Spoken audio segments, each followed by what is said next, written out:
Labdien! Tu noteikti zini, ka šeit karstā laikā ļoti patīkami ir pastaigāt pa peļķiem ar basām kājām, arī papildīties kaut kādā dīķī, jo, ja ir ļoti karsts, tad, protams, ka gribas atveldzēties un vienalga, kāds ūdens ir tuvumā, tas mums tā kā ir vajadzīgs, gribas atvēsināties.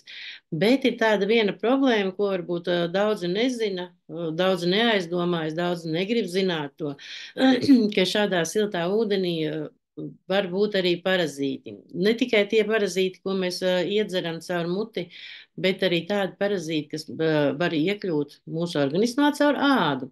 Ja šie āda ir vai nu bojāta kāds neliels pušumiņš, traumiņa, vai arī vienkārši ādas barjeras funkcija nav tik spēcīga, nav tik spēcīga imunitāte, un šis parazīts mierīgi var nokļūt mūsu organismā. Parazīts ļoti maziņš, bišķi zem milimetra vai līdz 2,2 milimetri liels. Protams, ka viņš mums neizraisa nekādas tur šausmas ādā. Bieži viņu mēs arī nejūtam, ir tikai tāda pumpiņa, varbūt nedaudz niez. Mēs domājam, noteikti sakodas ir ods vai dundurs vai skudra vai vēl kaut kas, bet tas varētu būt arī parazīts, kas tātad caur ādu grib iekļūt tavā organismā. Un šeit organismā viņš ceļo pa asinsvadiem.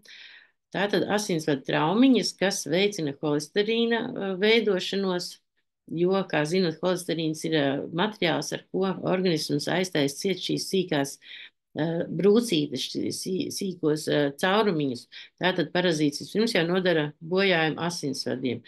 Tālāk viņš var nodarīt bojājumu arī aknām. Bet viņa nākošais mērķis, tātad, kur viņš ceļo, tās ir plaušas.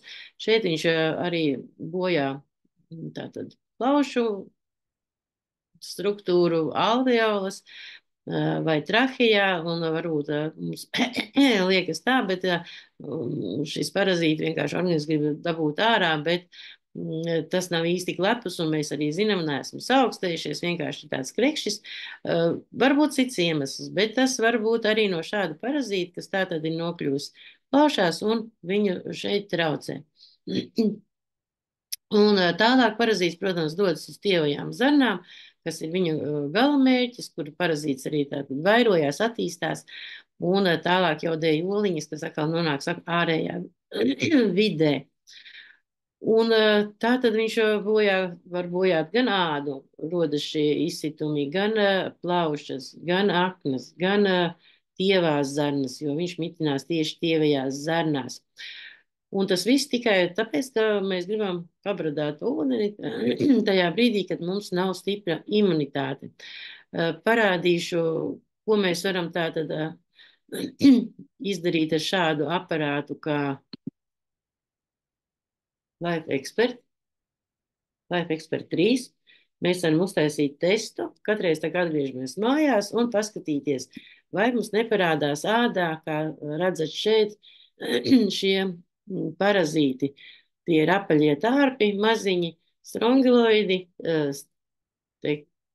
sterkorālis, kas tātad ir šim cilvēkam jau nonāca ādā. Un ja mēs to ieraugam uzreiz tajā pašā dienā, tad mēs viņu arī varam uzreiz arī likvidēt un neļaut šim parazītam ceļot tālāk, neļaujam bojāt asinsvedus, plaušas, tīvās zarnas un neļaujam tātad viņam vairoties un piesārņot atkal apkārtējo vidi.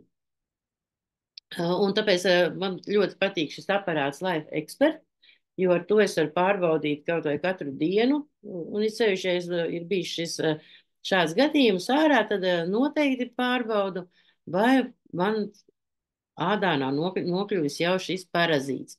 Un uzreiz arī tad man jau ir ierakstīts šādā aparātā, lai balansā šī programma, kas ir tieši tā kā pēc šiem strongiloidiem, jo tādas programmas ir, kā redzat, pieejamas, vai arī vēl klāt paņemu nematodes, un arī toksīnu varbūt izvadi, lai uzreiz tiktu no viņiem vaļā.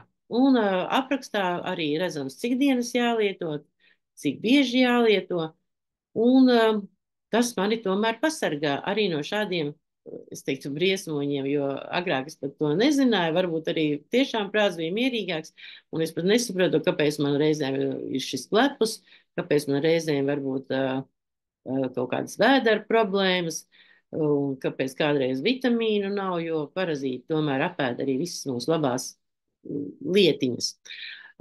Ja kaut ko grib piebilst, kaut ko grib jautāt, droši raksti, es tevi sazināšos, un mēs varam šo jautājumu arī pārunāt.